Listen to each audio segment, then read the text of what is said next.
Astaghfirullah wabarakatuh.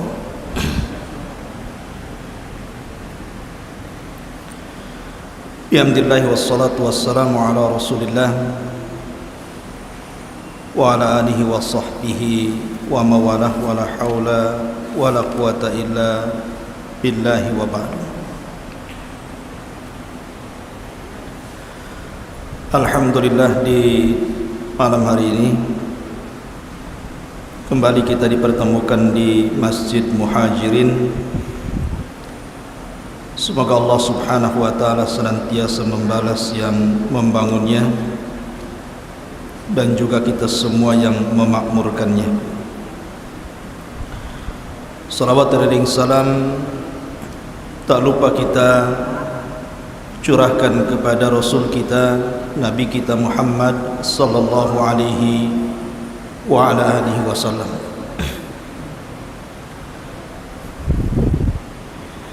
Ma'asyiral muslimin yang dimuliakan Allah subhanahu wa ta'ala, pembahasan di malam hari ini kita akan membahas tentang qasasul anbiya, satu di antara kisah-kisah para nabi dan rasul. Dan malam ini kita akan membahas tentang khatibul anbiya, nabi yang diberikan oleh Allah subhanahu wa ta'ala sebuah mukjizat di mana dia adalah seorang orator, memiliki kefasihan dalam bicara. Walaupun demikian, banyak kaumnya yang kemudian masih mendustakan nabi tersebut. Dialah Nabi Allah Syuaib alaihi salatu wassalam. Nanti banyak pelajaran yang kita akan petik, terutama dalam kehidupan kita sehari-hari. Ma'asyiral muslimin yang dimuliakan Allah azza wa jalla, Nabi Syuaib itu istilah nama dalam Islam. Artinya nama Syuaib itu memang diambil di dalam Al-Quranul Karim, namanya Syuaib. Tetapi dalam kitab Taurat namanya adalah Ra'uil, dan dalam bahasa Syriania disebut Yathrub. Tapi kita mengambil nama tentu sesuai dengan nas Al-Quran. Nabi tersebut adalah Syuaib alaihi salatu wassalam. Dan Nabi Allah Syuaib alaihi salatu wassalam diutus setelah Nabi Lut. Artinya bahwa antara Nabi Lut dan Nabi Syuaib itu tidak ada nabi. Makanya kalau antum membaca Al-Quranul Karim, biasanya kalau setelah Allah menceritakan tentang kisah Lut, langsung menceritakan tentang kisah Nabiullah Syuaib alaihi salatu wassalam. Karena memang Syuaib diutus setelah Nabiullah Lut alaihi salatu wassalam. Dan Nabiullah Syuaib alaihi salatu wassalam adalah satu di antara 4 nabi Arab. Karena nabi-nabi itu kebanyakan diutus dari Bani Israel. Tetapi nabi-nabi Arab dari 25 nabi dan rasul itu cuma ada 4 saja. Dan itu dicantumkan semua dalam Al-Quran. Pertama, Nabi Hud alaihi salatu wassalam. Allah subhanahu wa ta'ala berfirman, kadzabat adanul mursalin idh qala lahum akhuhum hudun ala tattaqun. Telah mendustakan kaum Ad ketika diutus kepada mereka saudara mereka Hud alaihi salatu wassalam. Jadi yang pertama Nabi Hud diutus kepada kaum Ad. Kemudian yang kedua Nabi Saleh diutus kepada kaum Samud. Kemudian Nabi Syuaib alaihi salatu wassalam yang kita bicarakan di sini diutus kepada kaum Madian, dan Rasul kita Muhammad sallallahu alaihi wasallam diutus kepada seluruh umat manusia, jinnya dan manusianya.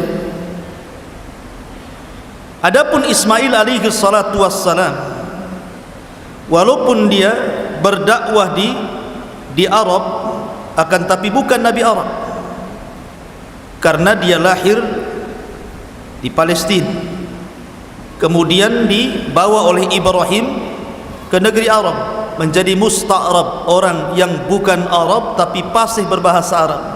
Itulah Ismail alaihi salatu wassalam. Ma'asyiral muslimin yang dimuliakan Allah subhanahu wa ta'ala, ada yang mengatakan bahwa nasab Nabi Syuaib itu katanya ibunya adalah satu di antara dua putri Nabi Lut. Jadi Lut itu kan ketika diselamatkan Allah Azza wa Jal dan negerinya dihancurkan, negeri Sodom, maka Lut diselamatkan bersama dua putrinya. Lah salah satu putrinya itu ada yang mengatakan neneknya dan ada yang mengatakan ibunya Nabi Syuaib. Itu satu pendapat. Pendapat yang lain mengatakan bahwa Syuaib itu adalah keturunan dari Ibrahim. Dan ada juga yang mengatakan keturunan sampai kepada Nabi Nuh alaihi salatu wassalam, karena dia adalah Nabi Arab. Dan Nabi Syuaib ini ikhwatu fiddin yang dimuliakan Allah Azza wa Jalla, diutus kepada kaum yang memiliki tiga penyimpangan. Pertama, orang-orang Madian itu mereka para penyembah Al-Aikah. Aikah itu pohon yang sangat besar. Lah pohon ini yang disembah oleh orang-orang Madian. Mereka datang ke pohon itu, mereka minta berkah ke situ, meminta sesuatu kepada pohon tersebut. Jadi kaum Madian itu para penyembah pohon yang disebut dengan Aikah, makanya ada Ashabul Aikah. Kemudian penyimpangan yang kedua, orang-orang Madian itu suka curang dalam berdagang. Mereka suka mengurang-urang timbangan, mengurang-urang takaran, mengurang-urang meteran, menipu dan zalim kepada orang-orang yang terlibat muamalah jual beli dengan mereka. Kemudian yang ketiga, mereka adalah qutta'ut taruq. Mereka adalah para penyamun, para perompak dan para perampok. Tidak segan-segan orang-orang yang lewat di Madian itu diambil hartanya, terkadang dibunuh orangnya. Mereka menakut-nakuti manusia. Lah Nabiullah Syuaib alaihi salatu wassalam diutus kepada umat yang memiliki 3 poin penyimpangan ini. Penyimpangan akidah, menyembah pohon, penyimpangan muamalah curang dalam berdagang, dan penyimpangan dalam kejahatan karena mereka suka membunuh dan mengambil harta orang. Subhanallah, lengkap kejahatan kaum Madian ini. Ma'asyiral muslimin yang dimuliakan Allah Azza wa Jalla. Adapun Madian, di mana Madian itu? Ada yang mengatakan bahwa Madian itu terletak sekarang di Madinah, di kota namanya Al-Bada, bagian barat laut Saudi, sekitar 170 km dari Tabuk, tempat peperangan Nabi sallallahu alaihi wasallam. Dan sisa-sisa peninggalan Nabi Syuaib sampai sekarang masih ada. Karena kaum Madian itu kan mengikuti kaum sebelumnya, suka membuat rumah di gua-gua, dibuat istana-istana cantik, dan peninggalannya sampai hari ini masih ada dan suka dikunjungi. Makanya kalau antum ada uang, boleh antum mengunjungi bekas-bekas peninggalan Nabi Syuaib kaum Madian sana, kalau antum umroh atau haji gitu ya. Ma'asyiral muslimin yang dimuliakan Allah Azza wa Jalla. Adapun menurut orang-orang Yahudi mengatakan bahwa Madian itu artinya Ibrahim. Jadi orang-orang Madian, maksudnya Madian itu apa? Bukan tempat, tapi nama lain daripada Ibrahim itu Madian. Itu kata orang Yahudi. Dan Nabi sallallahu alaihi wasallam ketika menceritakan soal kisah Nabi Musa alaihi salatu wassalam, kan Musa itu kan ketika diusir dari Mesir karena membunuh, takut dia akhirnya kemudian pergi dari Mesir, berangkat ke Madian. Lah Madian ini tempat di mana Musa bersembunyi selama 40 tahun. Dan di Madian ini pula kemudian Musa menikah dengan salah seorang putri daripada Nabi Syuaib. Walaupun dalam Islam Syuaib yang dimaksud bukan Nabi, tapi orang soleh. Tapi orang Yahudi mengatakan bahwa yang dimaksud wanita yang menikahi Musa itu ya Nabi Syuaib gitu ya. Dan memiliki keturunan, itu kan akidahnya Yahudi. Tapi akidahnya umat Islam yang benar adalah Syuaib bukan mertuanya Nabi Musa, tapi Syuaib maksudnya mertua Nabi Musa ya orang soleh, orang biasa. Syuaib Musa beda dengan Nabiullah Syuaib yang kita ceritakan di sini. Taib, ma'asyiral muslimin yang dimuliakan Allah Azza wa Jalla, kita urut kisah ini dan saya ambil dari dua surat yang sangat panjang, karena Al-Quran menyebut kisah Syuaib ini di 11 ayat dalam Al-Quran. Jadi ada 11 tempat dalam Al-Quran menceritakan tentang kisah Nabi Syuaib, tetapi yang paling panjang ada di 2 surat. Pertama suratul A'raf, dan yang kedua surah Hud. Ini yang kita akan bahas pada malam hari ini. Ma'asyiral muslimin yang dimuliakan Allah Subhanahu wa taala. Allah Subhanahu wa taala berfirman, "Wa ila Madyana akhahum Syuaibah." Dan kepada bangsa Madian diutus saudara mereka Nabiullah Syuaib alaihi salatu wassalam. Lihat Allah Subhanahu wa taala ketika mengatakan akhuhum, saudara mereka. Kenapa Allah menggunakan bahasa, dan ketika Allah mengutus kepada kaum Madian saudara mereka yang bernama Syuaib, kenapa disebut saudara mereka? Kata para ulama, disebut akhuhum, saudara mereka, karena orang-orang Madian itu mengetahui Syuaib sedari kecil.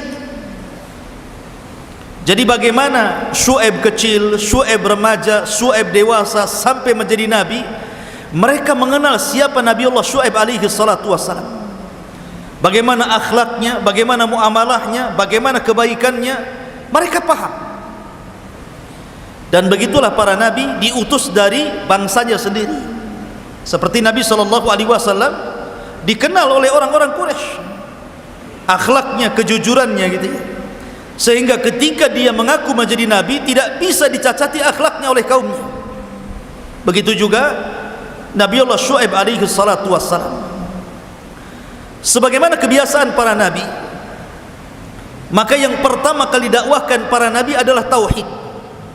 Makanya Allah mengatakan, qala ya qaumi ibudullaha ma lakum min ilahin ghairu.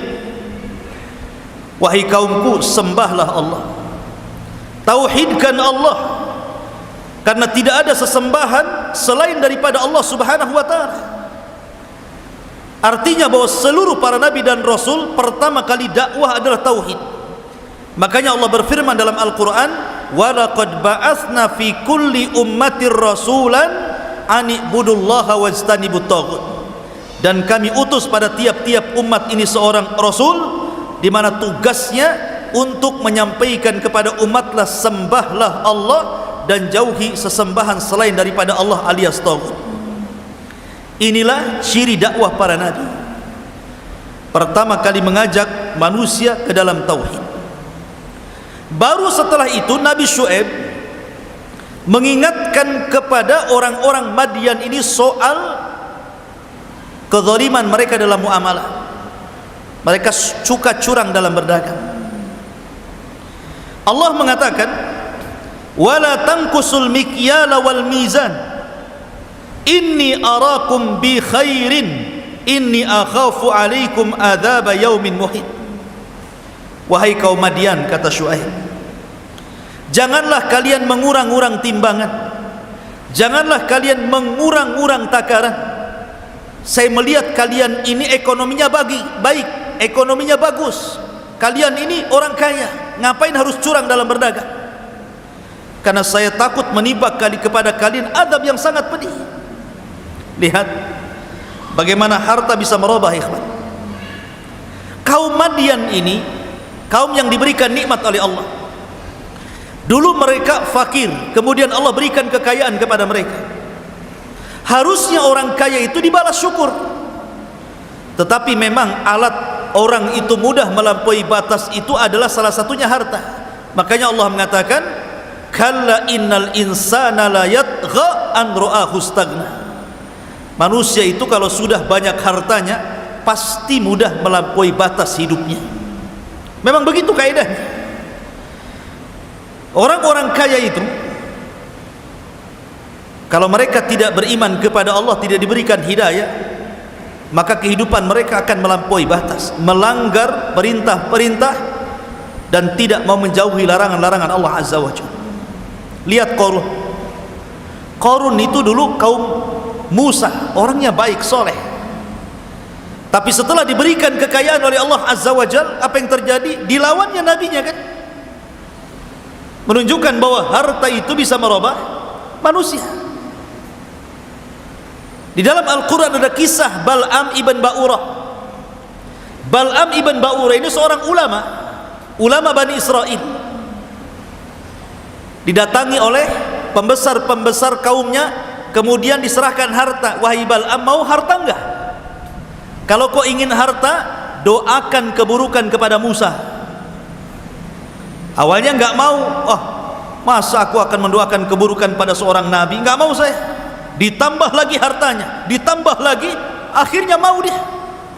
Seorang ulama Bani Israel kalah dengan harta.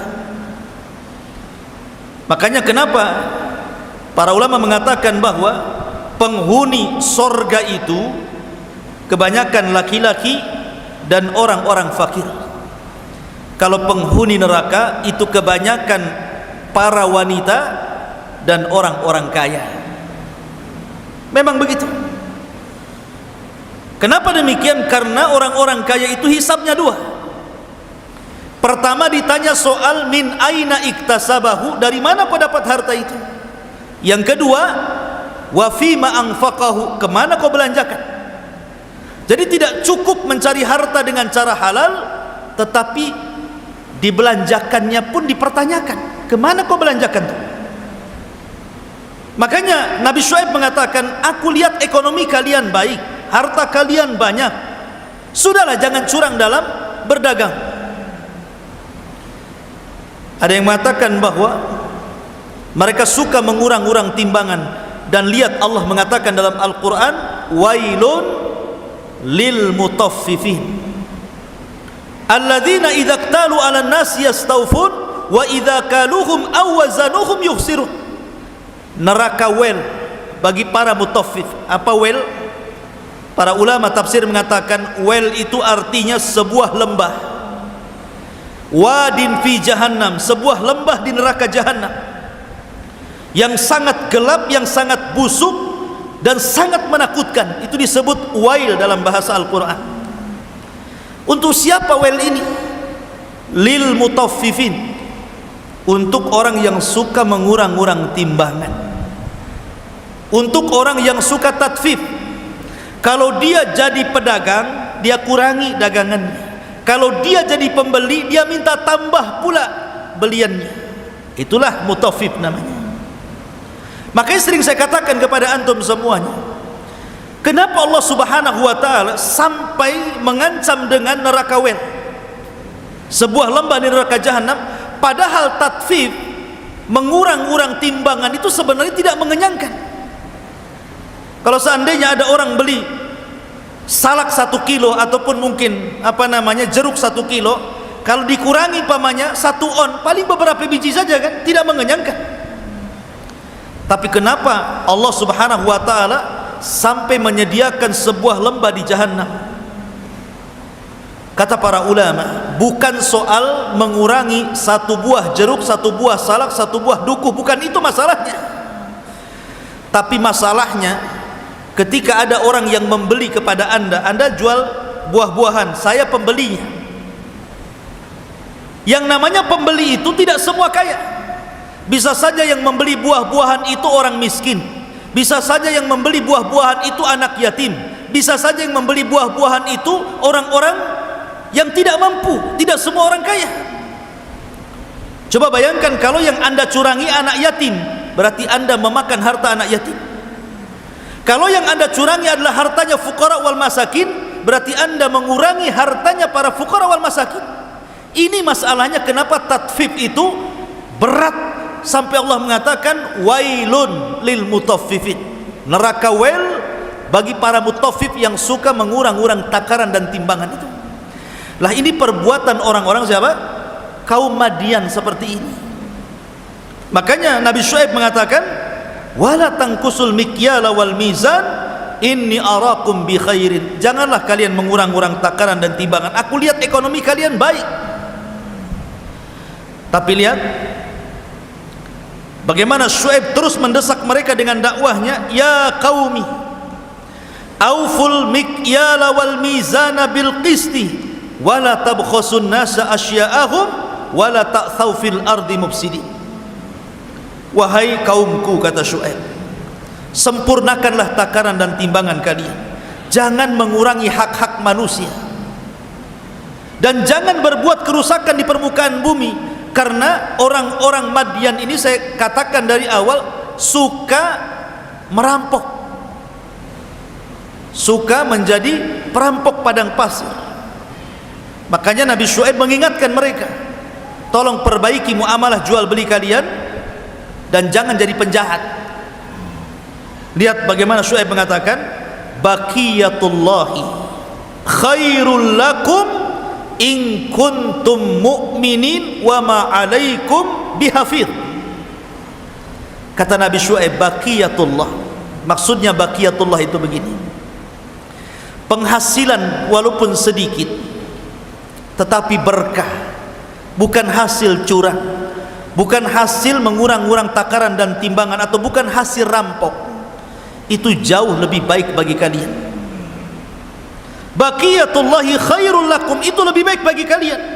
In kuntum mu'minin, kalau kalian merasa jadi orang-orang yang beriman. Wa ma ana alaikum bihafid, dan saya tidak mungkin mengawasi kalian terus. Lihat Syuaib mengingatkan kepada kita satu pelajaran apa? Sedikit tapi berkah jauh lebih baik dibandingkan banyak tapi tidak berkah. Terkadang ada orang kaya, banyak duitnya, saking banyak uangnya tidak tahu berapa serinya, bahkan tidak tahu berapa isi ATM-nya itu sampai banyaknya. Kalau ditanya berapa kekayaanmu, saking banyaknya bingung dia ngitungnya. Akan tetapi karena tidak berkah, hidupnya tidak merasa tenang dan selalu kekurangan. Kayaknya masih kurang saja, padahal sudah Allah berikan kekayaan yang banyak tuh. Makanya kenapa Allah Subhanahu wa taala menyindir orang-orang yang seperti ini, jama'a malahu wa addadah yahsabu anna malahu akhladah. Kalau orang sudah mulai mengumpulkan harta, pasti menganggap dirinya akan kekal, nggak mati-mati itu, sehingga merasa kurang terus. Tetapi sedikit, yang penting berkah, pasti hidupnya akan tenang. Kemudian setelah Syuaib memberikan dakwah seperti ini, disuruh untuk mentauhidkan Allah, kemudian jujur dalam berjual beli, kemudian jangan jadi penjahat yang suka merampok. Kemudian juga Nabi Syuaib mengingatkan bahwa hasil yang sedikit berkah itu lebih baik dibandingkan hasil banyak tapi tidak berkah. Bukannya nasihat ini diterima oleh kaumnya, ikhwan, justru kaumnya malah melunjak. Kaumnya Nabi Syuaib ini justru marah mereka kepada Syuaib. Apa kata kaumnya ini? Qalu ya Syuaibah, ya Syuaibu, asalatuka ta'muruka an natruka ma ya'budu abauna aw naf'ala fi amwalina ma nasha innaka la antal halimur rasyid. Lihat jawabannya kaumnya Syuaib ini. Mereka mengatakan, wahai Syuaib, apakah agamamu yang kau dakwahkan kepada kami ini? Asalatuka, apakah solat maksudnya agamamu yang setiap hari kau yakini dan kau dakwahkan kepada kami ini, memerintahkan kamu agar kami meninggalkan sesembahan-sesembahan kami, ataupun menyuruh agar kami mengatur harta-harta kami yang selama ini kami bebas mengaturnya. Engkau ini memang Al-Halim, bijak kali. Ar-Rasyid ini bukan pujian tapi celaan ini. Bahasa kitanya bijak kali ucapanmu. Lihat bagaimana kaumnya Syuaib ini mengatakan apa? Rupanya alasan ini dipakai sampai hari ini kan? Alasan orang-orang yang hendak memisahkan agama dari dunia ini sudah ada sejak zaman Nabi Syuaib. Makanya paradigma sekuler yang sekarang lagi gencar-gencarnya didakwahkan oleh orang-orang sekuler, mereka berusaha memisahkan antara agama dan dunia, sehingga mereka mengatakan ibadah itu cukup di masjid, ibadah itu cukup di majelis ilmu saja, tidak perlu kemudian masuk ke masalah jual beli. Akhirnya ketika kemudian agama dipisahkan dengan dunia,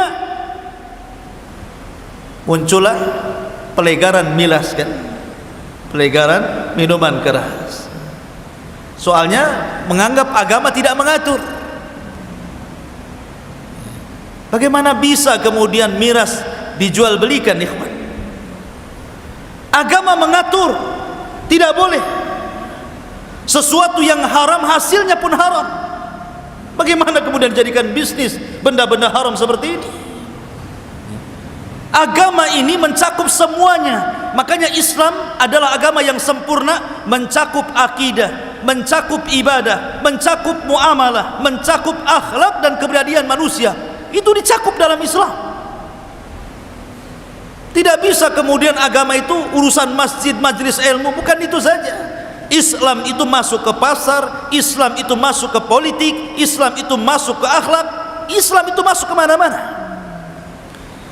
Tetapi orang-orang sekuler memang hendak memisahkan Islam dengan dunia. Makanya kalau ada cerita orang kantor, cerita agama, apa katanya? Kau jangan cerita agama ini di kantor ini, katanya. Memisahkan kantor dengan agama. Korupsi jadinya kan? Ya. Seolah-olah alergi kalau orang cerita agama di kantor-kantor, di pasar-pasar, alergi. Padahal Islam itu mencakup semuanya. Makanya kenapa kaum Syuaib ini mengatakan, hei Syuaib, apa urusan agamamu dengan apa yang kami sembah, dengan Tuhan-Tuhan yang kami sembah sebelumnya, dan apa urusan agamamu dengan perniagaan kami? Jangan urus, gitu maksudnya. Mereka hendak memisahkan agama dengan dunia, tidak bisa. Ini pemahaman sekuler sudah ada sejak zaman kaum Madian sampai hari ini. Alasan itu dipakai. Ma'asyiral muslimin yang dimuliakan Allah Azza wa Jalla, innaka la antal halimur rasyid. Engkau ini wahai Syuaib al-halim, lembut, orangnya rasyid, bijak. Ini bukan memuji Syuaib tetapi hendak menghina Syuaib dengan kata-kata ini. Maka Syuaib pun menanggapi perkataan mereka dan mengatakan, qala ya qaumi ara'aitum in kuntu ala bayyinati min rabbi wa razaqani minhu rizqan hasana wa ma uridu an ukhalifakum ila ma anhaakum anhu in uridu illa al-islaha mastata'tu wa ma taufiqi illa billah. Katanya Syuaib, wahai kaumku, bagaimana kalau seandainya yang kudakwahkan ini sebuah kebenaran dari Rabbku, adapun rizki yang aku miliki tidak sebanyak kalian, tetapi rizkiku jauh lebih baik dibandingkan rizki kalian, dan saya tidak hendak menyelisihi kalian. Apa yang saya larang kepada kalian itu bukan berarti saya hendak menyelisihi kalian, tidak. Aku hanya ingin memperbaiki kalian semampu aku, kata Syuaib, kan aku hanya meminta taufik dari Allah Subhanahu wa ta'ala. Subhanallah, seorang nabi masih berdoa minta taufik kepada Allah Azza wa Jalla. Harusnya kita demikian setiap hari kita baca Al-Fatihah dalam solat kita, ihdinas siratal mustaqim, ihdinas siratal mustaqim. Apa maksudnya ini? Maksudnya kita meminta taufik kepada Allah Azza wa Jalla, karena kesadaran itu bukan milik siapapun. Bayangkan Nabi Syuaib, seorang nabi, tapi didustakan kaumnya, karena hidayah bukan milik Nabi Syuaib, hidayah itu milik Allah Subhanahu wa ta'ala. Maka mintalah hidayah kepada Allah Azza wa Jalla. Kemudian kata Nabi Syuaib, ya qaumi la yajrimannakum shiqaqi an yusibakum mithlu ma asaba qauma nuhin wa qauma lut au qauma hudin au qauma salihin wa ma qauma lutim minkum biba'id. Subhanallah, Nabi Syuaib ini mengingatkan tentang kaum umat sebelum dia. Dia berhujah dengan sejarah. Kata Nabi Syuaib, wahai kaumku, janganlah perbedaan aku dengan kalian menjadikan kita pecah. Akan tetapi kalian harus ingat, wahai kaumku, ma asaba kaum Nuh, apa yang terjadi dengan kaum Nuh ketika mereka melanggar nabi-nabi mereka. Apa yang terjadi? Allah kirim banjir besar kepada mereka, tidak tersisa satu jiwa kecuali mati, dan yang selamat hanya di perahu Nuh alaihi salatu wassalam. Kemudian au kaum Hud, atau kaumnya Hud, yang dibinasakan oleh Allah Azza wa Jalla, tidak ada satu jiwa yang tersisa. Au kaum Saleh, ataupun kaum Saleh, sama. Wa ma kaum Lutin minkum bibaid, atau yang dekat dengan kalian, kaum Lut. Kaum Lut itu dekat dengan kalian, jarak waktunya, jarak daerahnya.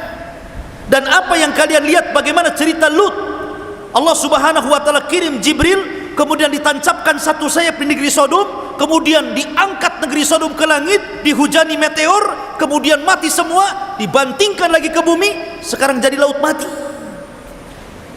Maksudnya begini, kaum Lut loh nggak jauh dari kalian, baik tempat ataupun waktu. Apa kalian ingin seperti mereka? Jadi Nabi Syuaib ini ingin mengingatkan sejarah. Jangan seperti mereka, akibat penentangan kepada Nabi dan Rasul yang diutus oleh Allah kepada mereka, menjadikan kalian diazab Allah Subhanahu wa ta'ala. Tetapi apa jawaban mereka? Qalu, mereka mengatakan, ya Syuaib, ma nafqahu katsiran mimma taqul, inni naraka fina dha'ifah, walaula rahtuka larajamnak wa ma anta alaina biaziz. Mereka mengatakan, wahai Syuaib, apa yang kau katakan itu aku tidak paham. Bayangkan kaum Madian ini dicokoki oleh para pembesarnya. Kamu, kalau Nabi Syuaib sedang berceramah, habis ceramah kau katakan kepada Syuaib dengan kata-kata ma nafqahu katsiran mimma taqul, maaf Syuaib, aku tidak paham dengan kata-katamu. Seandainya saya berceramah seperti ini, kemudian saya selesai ceramah, antum ngomong Ustaz dan tidak paham ceramah antum, nanti saya ceramah di masjid mana lagi, kata orang masjid itu, saya tidak paham Ustaz apa antum yang katakan.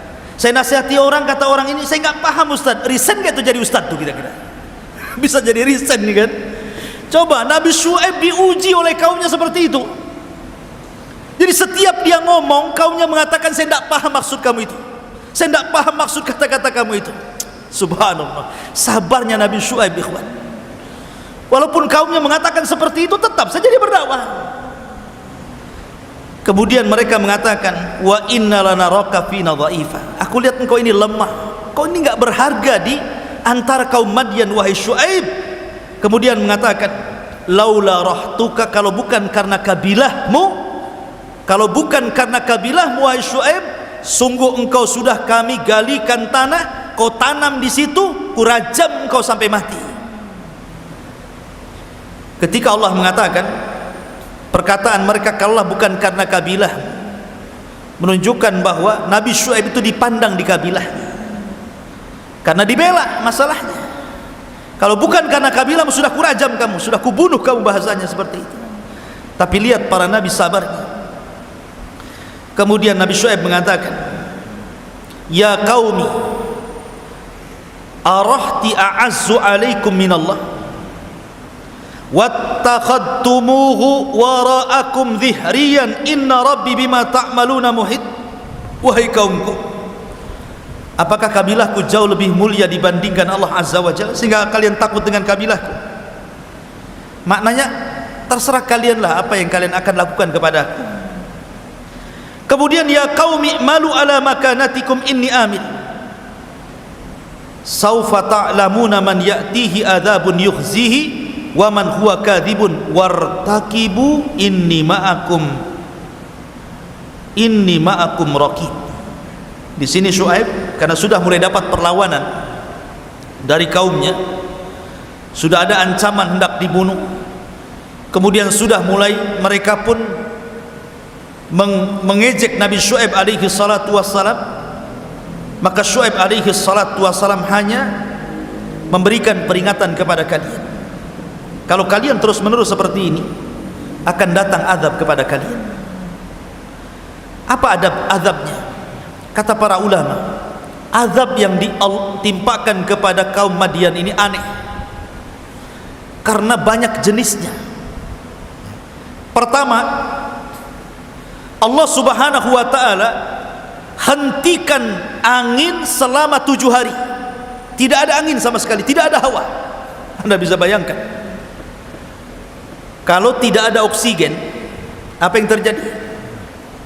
Megap kita hidup, bukan 1 jam 2 jam.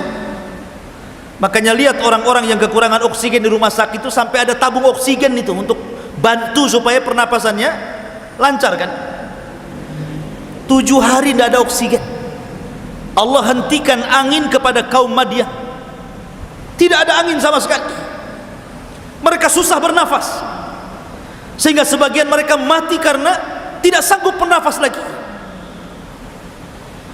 Kemudian yang kedua, Allah subhanahu wa ta'ala kirim cuaca ekstrim, harun syadid, panas yang luar biasa. Coba Anda bisa bayangkan, sudah tidak ada angin, panas luar biasa cuacanya. Gimana tuh rasanya tuh? Makanya seluruh kaum Madian tersiksa, mereka betul-betul tersiksa karena panas yang luar biasa, angin sudah tidak ada. Sebagian mereka menggali lubang di bawah rumah mereka, kononnya supaya mereka mendapatkan hawa dingin di lubang-lubang itu. Sebenarnya mereka sedang menggali kuburan mereka sendiri. Mereka masuk ke lubang itu tetap juga panas. Kemudian setelah itu tiba-tiba Allah subhanahu wa ta'ala kirim awan yang sangat pekat hitam berbayang. 7 hari tidak ada angin, kemudian panas yang bersangatan, tiba-tiba melihat awan, maka seluruh kaum Madian keluar, mulai orang tua, anak muda, laki-laki, perempuan, anak-anak, semua keluar dari rumah mereka. Mereka mengarah kepada awan hitam itu, mau meminta perlindungan supaya minimalnya mengurangi panas. Ketika sudah berada di bawah awan itu, satu kabilah Madian itu berada di awan itu, apa yang terjadi? Rupanya di balik awan itu Allah subhanahu wa ta'ala kirim halilintar, percikan-percikan api, dan api itu menembak setiap orang yang ada di bawahnya. Tidak ada satupun tersisa kecuali Allah subhanahu wa ta'ala binasakan semuanya. Cukup sampai di sini? Tidak. Allah subhanahu wa ta'ala mengutus Jibril alaihi salatu wassalam. Kemudian Jibril berteriak dengan sekali teriakan, maka teriakan Jibril membinasakan orang-orang yang tidak ada dalam naungan awan itu, yang berada di rumah-rumah mereka yang tidak keluar, sehingga membinasakan semua kaum Madian, baik yang di bawah awan, baik yang di dalam rumah, baik yang ada di gua, semua mati. Cukup sampai di sini? Tidak. Allah subhanahu wa ta'ala kirim rajfah, gempa yang sangat hebat, sehingga bangunan-bangunan Madian roboh rata dengan tanah, dan tidak tersisa kecuali sedikit bangunan yang sekarang menjadi bukti bahwa kaum Madian itu pernah ada dan diceritakan dalam Al-Quranul Karim. Lihat bagaimana azabnya luar biasa. Makanya Allah Subhanahu wa taala berfirman, fa akhadathumur rajfatu fa asbahu fi darihim jathimin.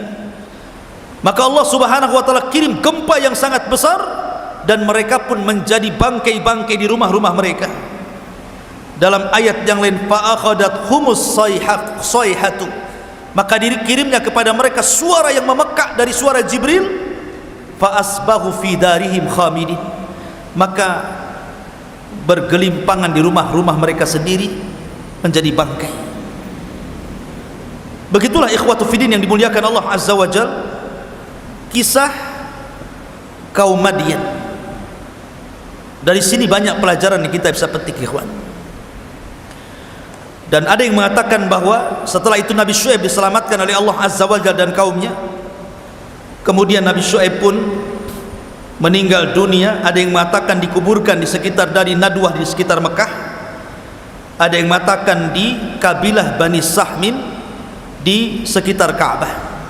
Syuaib dikebumikan di situ ketika menyelamatkan dia dan orang-orang yang beriman. Apa yang bisa kita petik pelajaran dari kisah Syuaib ini, ikhwan? Satu, bahwa apapun dosa pada hari ini dan apapun musibah yang terjadi pada hari ini, semua adalah warisan umat terdahulu. Dosa-dosa yang hari ini dilakukan manusia itu warisan umat terdahulu, dan azabnya juga sama warisan umat terdahulu. Kalau di zaman Nabi Syuaib terkenal dengan kecurangan dagang, maka lihat hari ini banyak orang-orang yang curang dalam berdagang. Makanya Nabi SAW mengingatkan orang-orang muhajirin dan mengatakan, walam yang kusul mikyala wal mizan, tidaklah umatku, kata Rasul, mereka mulai mengurangi takaran dan timbangan, illa ukhidu bis sinin wa syiddatil ma'unati wa jawri sultan alaihim, kecuali akan ditimpakan kepada mereka paceklik yang berkepanjangan, susah ekonomi, dan kezaliman penguasa. Lihat, satu dosa azabnya 3. Satu dosa azabnya 3. Dosanya cuma satu, curang dalam ekonomi, suka mengurang-urang takaran, suka mengurang-urang timbangan, melakukan kezaliman dalam jual beli, melakukan muamalah riba dalam jual beli. Jadi dosanya hanya penyimpangan dalam bab jual beli saja. Tapi lihat Allah Subhanahu wa taala menghukum, kata Nabi SAW, dengan 3 azab. Illa ukhidu bis sinin, pertama akan ditimpakan kepada mereka paceklik yang berkepanjangan. Walaupun turun hujan, tidak akan berkah, karena hujan itu hanya memberi minum para hewan-hewan ternak, bukan untuk manusia. Yang kedua, wasyiddatil ma'unah, disulitkan ekonomi. Lihat hari ini orang cari kerja susah, pengangguran di mana-mana. Maka salah satu penyebab susahnya ekonomi dan pengangguran di mana-mana karena banyaknya orang yang curang dalam jual beli. Yang ketiga, wa jawru sultani alaihim, Allah kuasakan pemimpin yang zalim yang akan memimpin kalian. Tiga-tiganya kita rasakan hari ini kan. Paceklik yang berkepanjangan, walaupun ada hujan jadi banjir, bukan jadi berkah. Ekonomi mulai susah, rakyat kecil menjerit, para penguasa banyak yang tidak perhatian kepada rakyatnya, memperkaya diri sendiri. Setiap hari ada saja berita ketangkap KPK karena korupsi, kan gitu. Ini kenapa? Karena sistem perekonomian di negeri kita ini memang harus dibenahi. Mulai daripada pembisnis kelas berat gitu ya, sampai kepada pembisnis kelas ecek-ecek kaleng-kaleng gitu kan. Jual bawang, jual cabai, jual ini, masih ganjel-ganjelin tembangan tuh. Nampak tuh ganjelin. Ya. Kalau memang tradisi-tradisi securang seperti ini, ikhwatu fiddin, ini tradisi dosa umat terdahulu yang diwariskan kepada umat sekarang, maka azabnya juga sama. Dari sini ma'asyiral muslimin yang dimuliakan Allah Azza wa Jalla, maka jangan pernah seseorang yang terjun dalam dunia perniagaan bisnis kecuali harus paham ilmunya. Makanya Umar bin Khattab itu disebutkan dalam kitab Fikih Sunnah karya Said Sabiq, itu kalau ke pasar bawa tongkat, Pak. Umar itu kalau ke pasar bawa tongkat. Untuk apa tongkatnya? Apa Umar pincang sehingga kalau jalan pakai tongkat? Bukan. Umar ini hanya untuk memecuti para pedagang-pedagang di pasar yang curang, dikeluarkan dari pasar, diusir, jangan jualan di sini. Kira-kira kalau Umar hidup di zaman sekarang, masuk pasar Tiban, keluar semua, enggak tahu. Ma'asyiral muslimin yang dimuliakan Allah Azza wa Jalla. Makanya para ulama mengatakan, jangan coba-coba orang masuk ke dunia bisnis kecuali dia paham halal dan haram. Kalau tidak, maka dia terjerumus kepada riba, terjerumus kepada gharar, terjerumus kepada zalim. Karena orang yang tidak bisa membedakan mana hak mana batil pasti terjerumus kepada keduanya. Maka penting Anda yang sekarang jadi pengusaha, coba pelajari dari sekarang. Islam itu mengajarkan tentang ahkam al-buyu, hukum-hukum jual beli, demi keberkahan, demi keberkahan. Makanya Nabi SAW memberikan doa baik kepada para pedagang yang baik itu. Apa kata Rasul? Rahimallahu rajulan samhan idza ba', syamhan idza ishtara, samhan idza qada, samhan idza iqtada. Apa kata Rasul? Semoga Allah merahmati orang ini, kata Rasul. Semoga Allah merahmati seseorang, kata Rasul. Samhan idza ba' wa samhan idza ishtara. Mudah ketika menjadi penjual dan mudah ketika menjadi pembeli. Maksudnya apa? Mudah ketika menjadi penjual dan mudah ketika menjadi pembeli. Mudah ketika menjadi penjual. Beli berapa, Bang? 1 kilo jeruk. Tambah lagi 2, ambil. Beli beras, Bang, berapa? 2 kilo? 2 kilo. Udah pas 2 kilo, tambah lagi sedikit, ambil. Itu mudah saat membeli. Ketika Anda memberikan sesuatu yang lebih dari takaran, hakikatnya Anda sedang menambah keuntungan. Kenapa?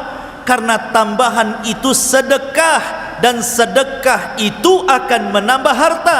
Rasul mengatakan, ma naqasa min malis sadaqah bal yazdad bal yazdad bal yazdad.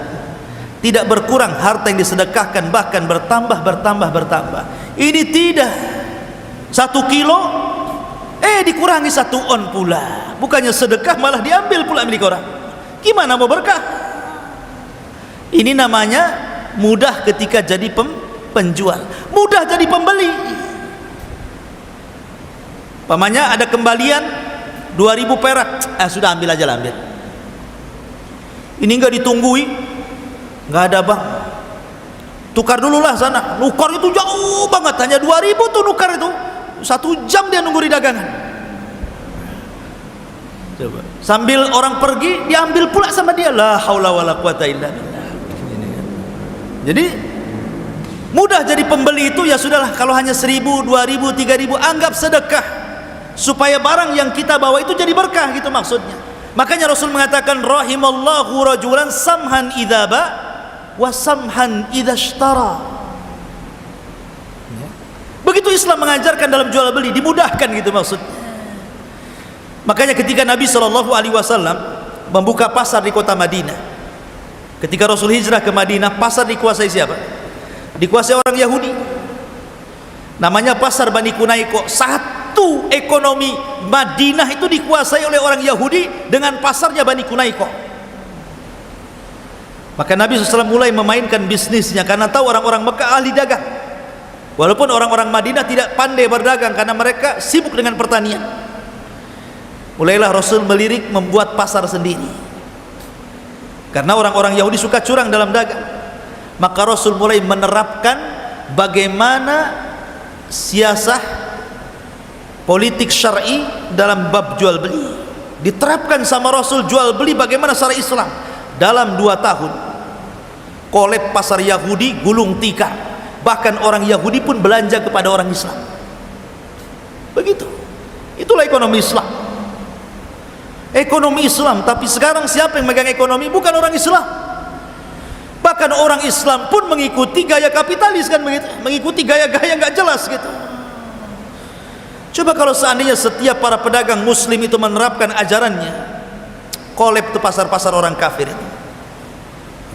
Masyaallah muslimin yang dimuliakan Allah Azza wa Jalla. Ini faedah yang pertama. Faedah yang kedua, siapapun yang melanggar aturan agama yang dibawa Nabi sallallahu alaihi wasallam dan nabi-nabi sebelumnya, maka ada akibat yang akan diterimanya.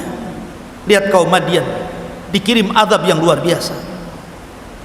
Maka begitu juga orang-orang yang berusaha menyelisihi nabinya, cepat ataupun lambat pasti akan Allah turunkan azab kepada mereka. Makanya sering saya contohkan, di zaman Nabi sallallahu alaihi wasallam ada orang yang makan tangan kiri di hadapan Rasul. Kata Rasul, "Kul biyaminik," makan dengan tangan kanan. Orang ini belum mencoba, ngomong pula di hadapan Nabi, "Mastata'tu ya Rasulullah," aku tidak bisa wahai Rasul. Belum dicoba sudah bilang nggak bisa, padahal yang nyuruh makan tangan kanan adalah Nabi. Maka Rasul mengatakan, "Idzan mastata'ta abada." Kalau begitu kau tidak bisa mengangkat tanganmu selamanya. Didoakan Nabi seperti itu, tangannya langsung lumpuh. Lihat doa seorang Nabi. Dari sinilah maka Allah Subhanahu wa taala mengatakan, "Falyahdharil ladzina yukhalifuna an amri an tusibahum fitnah aw yusibahum adzabun alim." Hendaklah takut orang-orang yang menyelisihi nabinya, akan datang kepada mereka fitnah ataupun azab yang sangat pedih. Maka jangan pernah sekali-kali menyelisihi nabinya, baik dalam perintah ataupun dalam menjauhi larangan Allah Subhanahu wa taala. Karena di zaman sekarang orang yang istihza, mengolok-olok agama ini banyak sekali. Banyak sekali. Karena kejahilan mereka tentunya. Ma'asyiral muslimin yang dimuliakan Allah Azza wa Jalla. Dan yang terakhir dari kisah Nabi Syuaib alaihi salatu wassalam, seorang orator, kesabaran Syuaib dalam berdakwah. Lihat, padahal dia dihadapkan kepada kaum penyimpangan dalam akidah, penyimpangan dalam bab muamalah, bahkan penyimpangan dalam bab akhlak, tetapi Syuaib sabar. Makanya kenapa Nabi SAW difirmankan Allah Azza wa Jalla, "Wasbir kama sabara ulul azmi minar rusul." Sabarlah engkau wahai Muhammad sebagaimana para rasul itu sabar. Karena dalam mendakwahi orang itu macam-macam karakter orang itu. Ada orang itu yang mudah didakwahi, ada yang susah didakwahi, ada debat dulu baru dia sadar. Makanya Allah mengatakan, "Wajadilhum billati hiya ahsan." Debatlah mereka dengan cara yang baik. Makanya kenapa kata Nabi SAW kepada Ali bin Abi Thalib radhiyallahu an, atau ini perkataan Ali bin Abi Thalib juga, berdakwahlah kepada manusia sesuai makom mereka. Mungkin bahasa sederhananya, jangan kasih pelajaran anak TK dengan anak S1, atau jangan pula memberikan pelajaran anak S1 dengan pelajaran anak TK, itu ngina namanya. Tetapi ajarkan sesuatu yang cocok dengan masing-masing itu. Dari sini penting, likulli maqal maqam. Setiap kata-kata itu ada tempat didudukkan di mana tempatnya. Ya. Maka Nabi Syuaib mengajarkan kepada kita bagaimana kesabaran, kelembutan. Syuaib mengajarkan dakwah kepada kaum Madian, walaupun berakhir kaum Madian ini tidak menerima dakwah Syuaib, akhirnya Allah timpakan adab kepada mereka. Wallahu alam. Sudah pas jam 9. Mudah-mudahan ada manfaatnya. Sebelum saya tutup, kita buat tanya jawab sedikit. Silakan bagi antum yang ingin bertanya, silakan.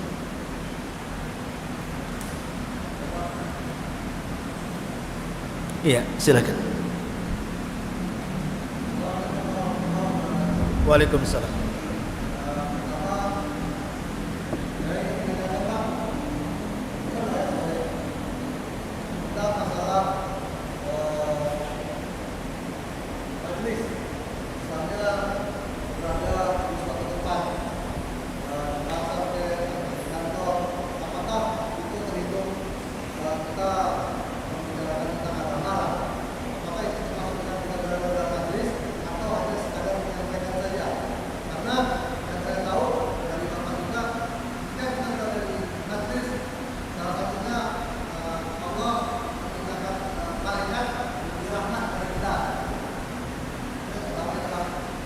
kedua untuk masalah pedagang. Saya memberi contoh, saya penghasilannya saya bekerja dari tempat beli saja ya. Hasilnya saya bekerja menabung mesin-mesinan tempat beli gitu ya. Setelah itu saya mungkin motor, tapi dengan cara utang dengan teman saya membelikan dengan cicilan 3 kali misalnya. Tapi dia tahu uang yang saya bayar ini hasilnya hasil haram dan saya bekerja di tempat beli. Apakah itu masuk dia melakukan uang haram? Tidak. Iya. Alhamdulillah. Nabi SAW bersabda dalam sebuah hadis, ra'sul amri al-islamu wa amuduhu salatu wa dirwatus sanamihil jihadu fi sabilillah. Pokok urusan hidup manusia adalah Islam, tiang agama adalah salat, dan puncak urusan dalam Islam adalah jihad. Rasul mengatakan pokok urusan hidup manusia adalah Islam, bukan makan. Apa artinya ketika Rasul mengatakan pokok urusan hidup manusia adalah Islam? Maknanya kalau hendak ngobrol, bicarakan Islam. Kalau hendak bicara, bicara soal Islam. Kalau hendak kumpul, bicara soal Islam. Kalau hendak nulis, tulislah soal Islam.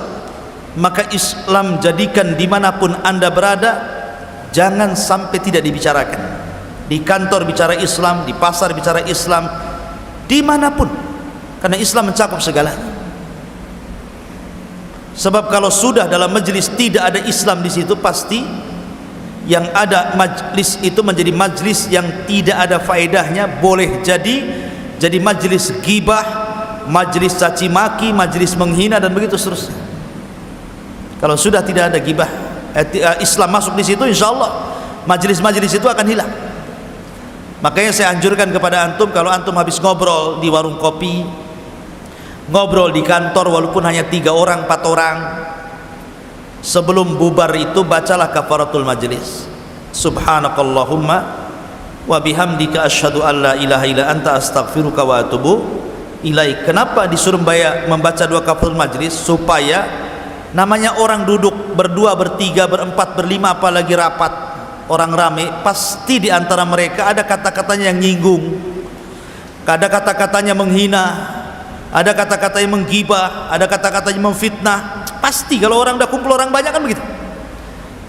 Lah karena kita tidak tahu apa yang kita ucapkan di majelis itu, supaya Allah berikan kafarah sehingga dosa di majelis itu digugurkan, maka bacalah kafaratil majlis. Maka disebut kafaratil majlis, kafarah sebagai dosa ketika kumpul di majelis.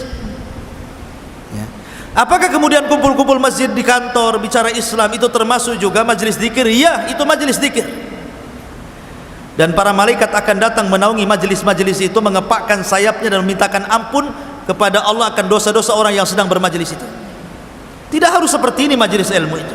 Di kantor 3 orang bicara sholat, bicara zakat, bicara haji, bicara ini, bicara ini, dalam masalah. Itu majelis ilmu juga, mudzakarah namanya.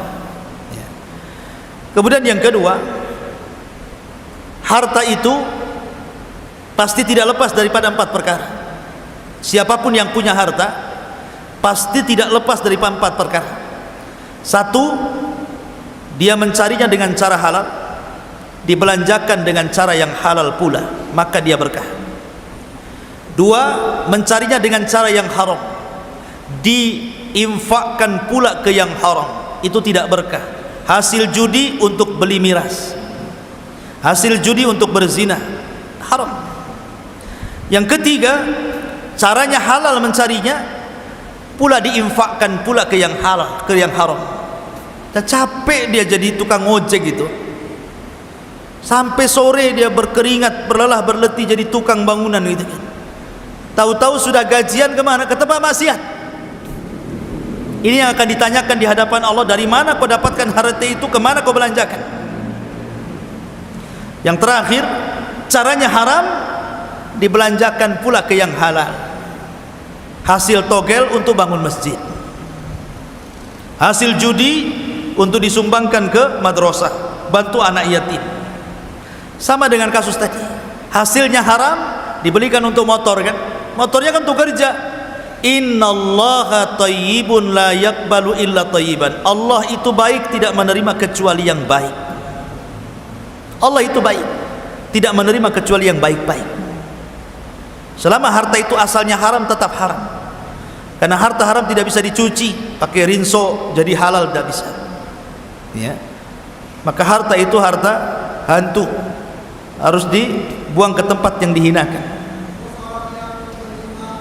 Kalau dia tahu jangan mau. Kecuali kalau seandainya orang itu punya dua pekerjaan, satu tukang ojek, satu tukang sapu diskotik. Kalau dia punya dua pekerjaan, kita berhusnudzon kepada pekerjaan yang baik dan tidak bersuudzon kepada pekerjaan yang buruk.